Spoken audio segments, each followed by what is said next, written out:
Welcome back. Hour 2 program on this Thursday. Barney Shinkaruk, Sharky, Colson, and Allen. We got Glen Suitor standing by. We're going to get to him in a bit. Don't forget, the NFL lives at the Canadian Brew House. Usually there's Thursday night football. But if you went in there today and the college football game's on right now, probably still be able to get a $1 off tankard Bud Light or Bud Heavy. Details, CanadianBrewHouse.com. 2 locations in Regina, 1 in Moose Jaw. It'd be a great place to watch the game this evening. Be a great spot, yeah. This evening, Canada, Czechnia. Did I say it right? No. What? You keep adding an N. There's no N. It's just Czechia.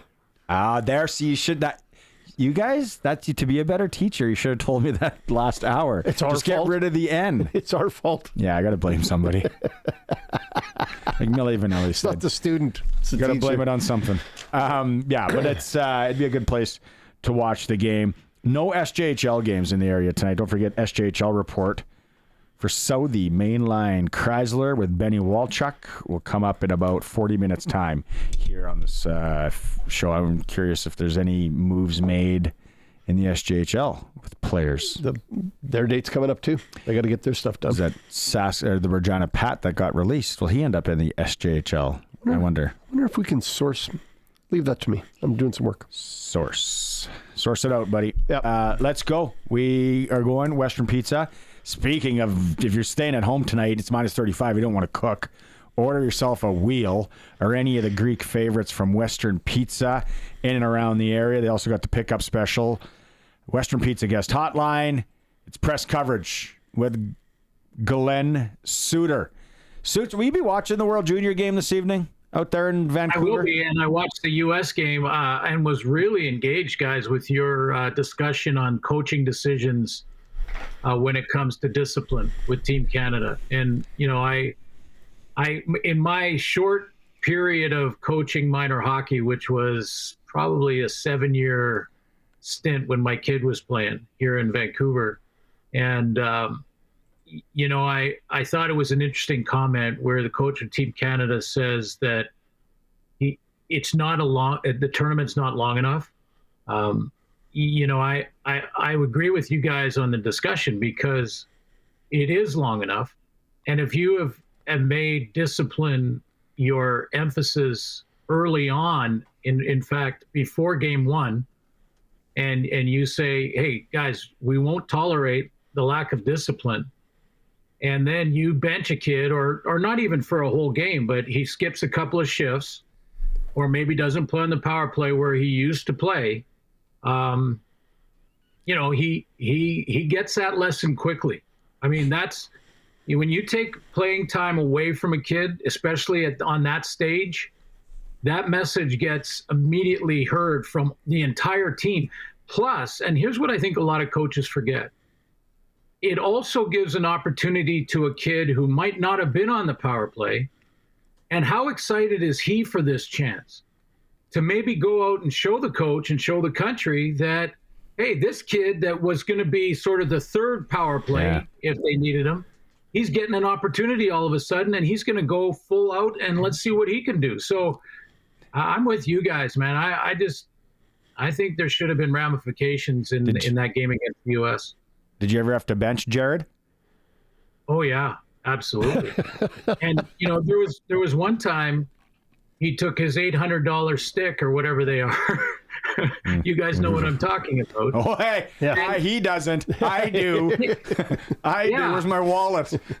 Exactly. So he's skating backwards. It's almost like a one-on-one situation, and the guy goes around him. Jared was a defenseman for us, and guy goes around him and scores. So he's upset, and he hits his stick across the crossbar. Now, I talked to the kids at the very beginning of camp about discipline and how that kind of reaction, whether you have been, you know, mistreated or you've taken a cheap shot or you've been scored on, to react like that is just a temper tantrum. It's not competitive. It's not competitive to hit your stick or punch the wall or anything like that. So, you know, he does it. not to mention the $600 or whatever it is. I didn't bring that up, but I sat him down. I mean, no power plays. He's our point guy. He was our guy on the power play from the back end. And I said, you're sitting until I tell you different. My kids and it didn't take long, guys. The message was loud and clear. My kids would know what is up, never to do, because you know where they get that though from too, and goalies are bad for it, but players are bad in the NHL. Yep. You know, they just blast the stick. Well, yeah, they're not paying for it. No, it doesn't come out of their wallet or mom and dad's. I'm even to the point where before the game, which is really cool, what a lot of teams they do it in the Western Hockey League even now. The benches stand up before the first face-off, and the guys are lining up, and they bang their stick on the board to get, and it's great. They do it in all levels of hockey now. I had to get this through to my daughter the other day because she's sitting there brand new Bauer bang, and then I'm sitting on the other end of the ice, and I'm like, Gabby, what are you doing? And then so I said, hey, I told Roman this a couple years ago. Kick the living crap out of whatever you want down there with your toe of your skate. That's fine. I said, make it look like you're slapping the boards with your stick. Use your foot, please. Because those little things, any kind of crack. She got it, though. Yeah. Smart gal. I'm like, yeah. And then, yeah, any little crack, we don't need it. I reached out, or I sent it out to the listeners, if anyone had any questions today for Glen Suitor when it comes to CFL and what we're going to go through. And first one here, Roscoe, shout out. I think Roscoe's in Kindersley. I believe so. Yeah. I'm there coming to your town on Saturday, Roscoe. He wants to know, ask Glenn, what can the CFL do to correct missed calls or calls that were called and not?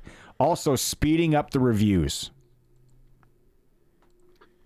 What can they do so a call is made on the field, but it was incorrect? Is that what he means? I think what he's talking about is what you see in the NFL a lot of times, where they are quickly working behind the scenes and they're radioing it down to the ref, and they're like, they're going to pick up that flag. Sure enough, they pick up that flag.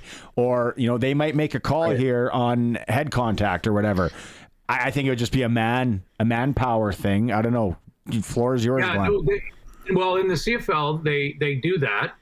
The command center can talk in real time to the on-field officials, and quite often they will tell them to pick a flag up if they know exactly what the flag was thrown for, and they could see that it was a mistake or a miss.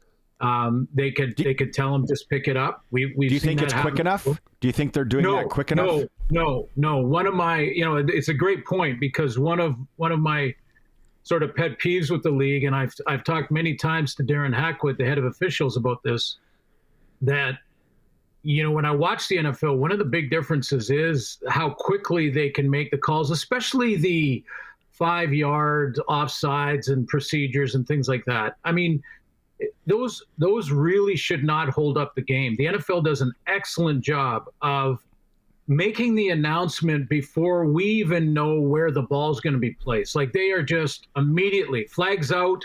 They turn around. They don't have to walk. We've been telling officials from a TV point of view that in order to make the announcement on a penalty, you don't have to walk to a space in the field. We can get you with our cameras no matter where you are. So if there's a penalty flag that hits the floor, just say it. Just say what the penalty is, move the ball, and let's keep playing so it's not a disruption in the game flow. And, I think they're improving, and they have improved in the last couple of years. Darren is certainly aware of it. But it still can get better. It's not as good as the NFL. The NFL, there's a flag out, the call is made, and they move on before you really know what happened. And when it comes to reviews, guys, that's the other part of the question. I was really behind, and I'll say my opinion has evolved on this, because I was behind replay when it came to pass interference. I thought pass interference, either offensive or defensive, is so punitive because it's a point of ball foul. So it could be a 70-yard penalty. And And that sometimes is a penalty that can't be overcome. So it changes the game. And when you have that, I thought, replay would give the chance to get it right more times than not. The problem with it is that I've found over the last 5 years has been that it's still another opinion, that there's so much subjectivity to pass interference. If you're an offensive mind or a defensive minded guy, you look at those plays differently. And so does the command center, different than the on-field officials. So now I'm leaning more and more all the time towards getting rid of replay altogether. I really am. I just think unless it's in or out of bounds, fumble or no fumble. I mean, other than that, I think subjective penalties, we maybe should just scrap it. Well, you've answered the question I was going to have for you, Glenn, and that's related to the official in the booth passing that information down to the officials on the field. Is that something we really want? Is somebody watching the game from the sky and being the official making the decision? Not to change, not necessarily to change a penalty or to add a penalty, for sure not to add a penalty. If a penalty is missed on the field, I think the guys watching from command center or even in the park from the booth should not be calling penalties from there because they don't have the perspective of the field level. And that will mean that some penalties are missed. But I think fans, I certainly know coaches, definitely players are okay with a missed penalty. I mean, there's 24 guys on the field in our league, and it happens every play somewhere. So as long as it's not right at the point of attack, as long as it's not blatant, leave the flag in your back pocket. So don't create a call from the booth. But if there is a clear miss, the guy didn't catch it or whatever, and it was just a blocked angle and it's obvious, I'm not sure. I don't have a problem really of the guys just helping them in that. And when it's the small ones like offside for 5 yards and they say actually the defense moved first, guys, not the offense, fine, no problem. I agree with you that we should get rid of the replays. I've had enough of them. I don't want to see them anymore. I don't, like you say, I don't mind for a fumble or, is he in or out of bounds? But we're getting all these replays and they're delaying the game. They're delaying the whole process. They're delaying the entertainment value to the product if you're sitting waiting 5 minutes for something to happen. See, it shouldn't. Chakai. It shouldn't be 5 minutes. But it is. I think it's a manpower thing. It's if the guys, let's say you got the four of us, Rubes, that are in this room right now. We're watching a football game. Alan, Colson, you, and me. Okay? And then there's the refs on the field. Call is made wrong. Alan's a professional. He's been around looking at it. Colson's looking at it. You're maybe looking at something different. I'm watching Glenn and the guys on TSN to see what they have to say. Now you got a group of 10 people basically because you're using the guys on TSN as well. I think that's what they do in the NFL. They listen to the Joe Bucks and the Troy Aikmans. They have a guy in that booth listening to them as well as knowing the other guys. And then it's boom, and it's like 45 seconds max, and they're back at it. I don't understand why it has to take so long. Maybe I don't either. Yeah. Again, guys, I get to the subjectivity of it, where you have a penalty that is a matter of perspective. So perspective on the field, you see it from a different angle. You've also got the flow of the game when you're on the field. The game might be more physical. We've seen playoff hockey is different than regular season hockey. And the officials on the ice, they allow that to happen because of the difference between playoffs and regular season. So the players understand that change. And sometimes there's a game that's more physical, or the refs are letting more go than they would the week before. So we have to allow that to happen organically on the field, and not from Toronto or a replay booth come in and be part of that decision when you don't have that same feel from there. You're just going from the standard. And that only really affects in a negative way to me and takes longer when it's subjective. Is it pass interference? Is it not? Was it roughing the passer? Was it not? Those are subjective calls at times that you get all the opinions going, and that's where it takes a long time. Listen, I've said it this way, and I really believe that officials should look at it like this. Because if they pull their flag out of their pocket, they are now possibly affecting the outcome of the football game.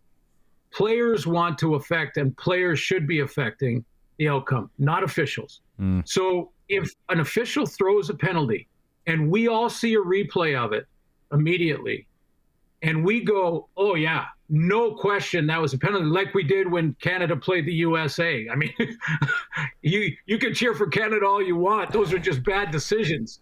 And, it's when we all see it and it's obvious, that should be a split-second decision from the booth. Guys, it's obvious. It's a penalty. No problem. Let's go. Move on. Call it. But the debate and the check of the standard, and is it the same as we called last? I mean, it just gets too wrapped up and too involved, and that's what takes the time. Okay, let's move on from this. Yeah. Okay. Yeah. I'm with. Because I legit, we could sit here. Yeah. We could take this straight over across the street to the tavern and continue it. And still get the same result. Yeah, no, we'd get more animated. We'd get louder. Loudest guy would win.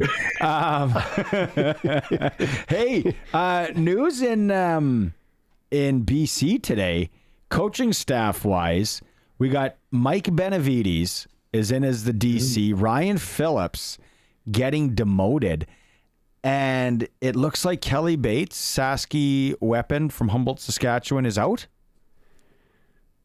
I don't know about the decision with Kelly, but that is an interesting one when you talk about the demotion. I would say that both Mike Benavides and Ryan Phillips, who was the defensive coordinator in Vancouver, both of those guys last year probably worked together. They were, 1 and 1A as far as the DC goes. So I don't think this is a major kind of shift in that approach. Except for Benny will be calling it from the sideline, I'm sure. I mean, if you get the DC title, then you're calling the defenses from the sideline or the booth, and so it's not a shift that drastic of a shift. It is a demotion for Ryan. There's no question, but that defense underachieved, so I'm not surprised to see it. There's three categories really of teams in the CFL now with the coaches. You've got the two that are going to start the season with new head coaches, and that's BC and Edmonton. And then you've got another category like Saskatchewan, where you have four teams, Saskatchewan, Ottawa, Toronto, and Montreal, that are going back with basically their coaching staffs intact. And then you have Calgary, Hamilton, and Winnipeg, who are looking at new coordinators on certain sides of the ball, basically all looking for defensive coordinators. So, or changes there, I should say. So, when you think of that, and an OC in Winnipeg, when you think of that, there should be an advantage for those four teams to start the season anyway, because they don't have to bring in new systems. It's Montreal, Toronto, Ottawa, and Saskatchewan. They don't need to bring in and teach a new system in training camp. They should be, a week ahead of the Calgarys, the Hamiltons, and certainly BC and Edmonton, who are trying to reset the standard completely on their teams. So, yeah, it's three different categories, really. Okay, my last question for you is if right now, as we are into 2025, second day of January, hard to believe, what team do you feel has, if you were going to grade teams, who's had the best offseason as far as structuring their staff? I'm for consistency, especially when you've shown growth, and so Saskatchewan would be in that category. I think Montreal will hit the ground running in training camp. Their first day is going to be big. The Grey Cup champion Argos, those teams that I mentioned, out of those four teams, Ottawa's probably got more questions to answer, and they'll have more pressure on them because this coaching staff with Bob Dice leading the group has had a couple of years now to build it, and they haven't got there yet. So I would say Saskatchewan and Montreal, Toronto have a chance to really start on the fly in training camp early here. Edmonton and BC are going to be, how do these teams respond to their new head coaches, their new coordinators? How does Nathan Rourke in Vancouver work with Buck Pierce and a Winnipeg style of offense? Who is the Nick Dembski in BC's, formation when now Buck is there, and Nick was so important in his offense in Winnipeg. And, Calgary's looking at new coordinators. So, and so is Hamilton, and Winnipeg hasn't even named their OC yet. And we got the draft coming up soon and things like that, free agency. So they've got to get on that. Toronto quarterbacks. Where are we at with this scenario in Toronto? Arbuckle. But are they bringing back Kelly? Or are they waiting to see if he's healthy? As far as I know, they'll see exactly where he is physically. Yeah, I mean, he should be able to be back fairly close to the start of the season, if maybe not training camp. I haven't heard an update on that, on a medical report there, but yeah, I think the intent is to get him back healthy and get him back to starting lineup. Okay, one more from our fine listeners on the Capital Ford Lincoln text line. Travis in Regina says, with the news of the Red Blacks' plans for a new North Side stands, positive in my mind, he says, can the Stamps maybe do this at McMahon? Is this an option for a league or team, doing one side at a time, or is McMahon too far gone? No, I think it's first of all, a great location. One of the great benefits of the Calgary situation for me is walking through that parking lot and see all the tailgating going on.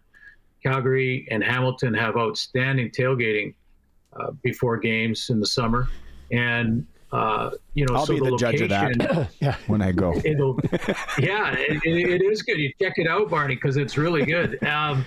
I wish I could have a beverage or two, but as I'm walking to work often, I'll go down and say hi to a lot of the guys that are tailgating down there and ladies and talk some football. But I think absolutely, to answer the question, I mean, I'm not an engineer, but I would suggest that, we've even gone through the model where in Vancouver, for instance, when there was renovations and new, the stadium changing, they played in a temporary field for a while, and they played down at the P&E in Vancouver. And, the temporary stadium for a year or two to bridge new renovations, to me, is well worth it. And you can pack those houses and get a brand new stadium with new boxes and things like that to sell. Yeah, I think Calgary has got to look at it. They've got to look at it. All right. Well, put your best Team Canada gear on tonight. Cheer loud. Remember when you were that Sharky, man. Sharky, you should see this jacket he has, Glenn. Get up and stand up and put it on for the man. All right, hang on. This is his from 1991 World Juniors when they were in Saskatchewan. He worked for Hockey Canada on the media side. And there we go. this is a legendary parka. There we go. Oh, isn't that nice? This should It is so nice that they could come out with that next year in a retro form, and they would sell a whack of them. All right. I love it. There's I a love marketing it. tip. In fact, if you're traveling to Europe, you are set, because there's no question what country you come from. Yeah. Hey, that guy will drink with us. He's from Canada. Yeah. Get him a beer. Yeah, exactly. Awesome, Glenn. Thanks, buddy. Thanks so much. Okay, go Team Canada. Let's go.